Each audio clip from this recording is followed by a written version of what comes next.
Hello बच्चों, let's read the question. The question says, in the figure, each cell has an EMF of 1.5 volt and internal resistance of 0.4 ohm. Calculate the current in 36 ohm resistor.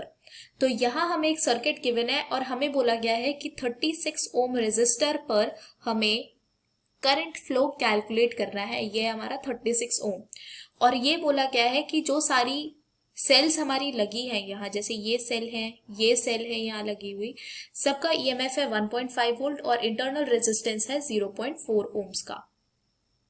तो इसे calculate करने के लिए जो की concept हम use करेंगे, first तो हम यूज करेंगे Ohm's law, that is V is equal to IR। Second जो हम की कॉन्सेप्ट यूज करेंगे वो यूज करेंगे फाइंडिंग द नेट रेजिस्टेंस। अगर सीरीज में हमें नेट रेजिस्टेंस कैलकुलेट करना है तो that will be R net is equal to R1 plus R2 plus R3 and that will go on. Third की concept for calculating net resistance in parallel, that is 1 by R net is equal to 1 by R1 plus 1 by R2 plus 1 by R3 and that goes on। Fourth हम calculate करेंगे EMF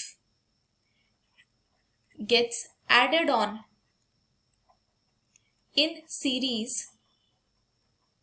if they have same polarity, if they have same polarity।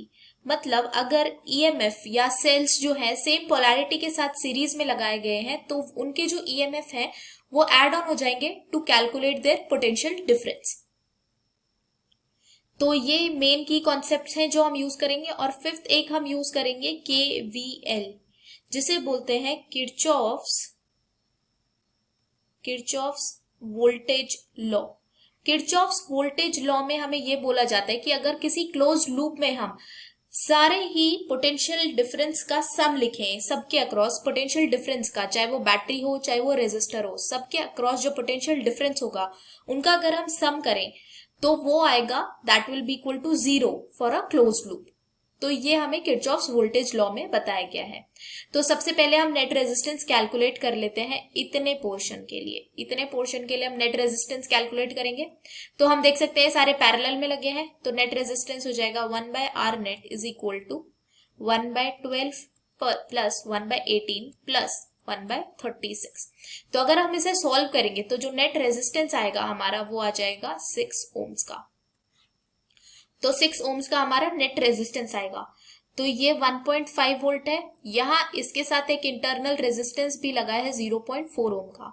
तो हम इसे 0.4 ohm plus 1.8 ओम, हम इसको लिख सकते हैं 2.2 ओम्स। अब यहाँ हम एक अलग से एक इक्विवेलेंट सर्किट ड्रॉ कर लेते हैं। यहाँ एक रेजिस्टेंस हम ले लेते हैं 6 ओम्स का, ये एक बैटरी लगी है 1.5 वोल्ट की। यहाँ हमने बोला 0.4 प्लस 1.8, हम डायरेक्टली दोनों सीरीज में थे तो डायरेक्टली ऐड होकर हम यहाँ लिख सकते हैं 2.2 ओम्स। फिर हम यहाँ नेट EMF और यहाँ इसका नेट रेजिस्टेंस लिखना है, जो हमें EMF या सेल्स ऐसे गिवन थे, ऐसे 4 सीरीज में और उसी के साथ ऐसे 4 पैरेलल में ऐसे लगे हुए गिवन थे। तो हमने कहा था कि अगर सीरीज में सेम पोलैरिटी के साथ सेल्स लगे हुए हो तो उसके लिए हम डायरेक्टली इनको ऐड ऑन कर देंगे। तो सभी का अगर 1.5 वोल्ट का EMF है तो 4 मल्टीप्लाइड बाय 1.5 इज 6, तो ये आ जाएगा 6 volts and this will be also equal to 6 volts. अब सबके अक्रॉस जो पोटेंशियल डिफरेंस है वो आ जाएगा 6 वोल्ट्स और इनके अक्रॉस जो रेजिस्टेंस है इंटरनल रेजिस्टेंस तो वो भी है 0.4 ओम्स का। तो सीरीज में सारे के सारे इंटरनल रेजिस्टेंस ऐड ऑन हो जाएंगे और वो हो जाएंगे 0.4 multiplied by 4, so that will be equal to 1.6 ohms and यहाँ नीचे भी 1.6 ओम्स के इक्वल हो जाएगा। तो अगर हम इसका इक्विवेलेंट EMF कैलकुलेट करें तो इक्विवेलेंट EMF आ जाएगा हमारा 6 by 1.6 plus 6 by 1.6 and 1 by 1.6 plus 1 by 1.6। इसके लिए हम लिखते क्या है फॉर्मूला, नेट ईएमएफ के लिए अगर ऐसे लगे हुए हो पैरेलल में तो लिखते हैं E1 मतलब फर्स्ट सेल का ईएमएफ डिवाइडेड बाय R1, मतलब R1 वो हो गया जो उस ईएमएफ के अक्रॉस इंटरनल रेजिस्टेंस है, plus E2 by R2 divided by 1 by R1 plus 1 by R2। तो इससे आता है हमारा नेट ईएमएफ। तो अगर हम इसको सॉल्व करेंगे तो जो हमारा नेट ईएमएफ आएगा, नेट ईएमएफ जो आएगा वो आ जाएगा 6 वोल्ट्स। और यहां से जो हमारा नेट रेजिस्टेंस आ जाएगा, अगर 1.6 और 1.6 दोनों पैरेलल में लगे हैं तो पैरेलल में जो हमारा नेट रेजिस्टेंस आएगा वो आएगा 0.8 ओम्स। तो अब यहां पर हम KVL अप्लाई कर देंगे, किरचॉफ्स वोल्टेज लॉ। तो किरचॉफ्स वोल्टेज लॉ में हमने पहले ही बात कर ली है कि क्लोज लूप में सारे ही पोटेंशियल डिफरेंस का सम 0 के इक्वल होता है। अब नेगेटिव से पॉजिटिव जब हम मूव करते हैं तो वो पॉजिटिव साइन के साथ आता है, और पॉजिटिव से नेगेटिव मूव करेंगे तो वो नेगेटिव साइन के साथ आएगा।